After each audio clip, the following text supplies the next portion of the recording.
मानव समाचार, मानवता के हक में। बहती है ये प्रेम की गंगा, बहने दो, बंद करो ये झगड़ा दंगा, रहने दो।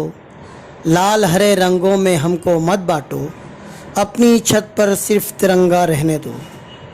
इस्तकबाल है आपका, मैं हूं अब्दुल रहमान और आप देख रहे हैं मानव समाचार।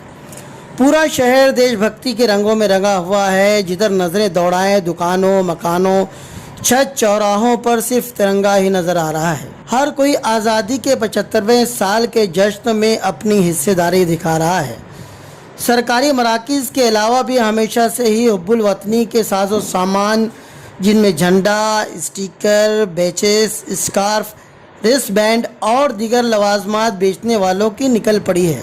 सरकारी मराकिज़ पर जो झंडे 20 से 25 रुपये के एवज में बेचे जा रहे हैं, वही आम दुकानों पर 100 रुपये तक बेचे जा रहे हैं। मगर क्या बच्चे, क्या बूढ़े, हर किसी पर जैसे जुनून छाया हुआ है। हर कोई दुनिया के इस सबसे बड़े कौमी त्यौहार को मनाने के लिए एक दूसरे पर सबकत ले जाने की कोशिश में लगा हुआ है।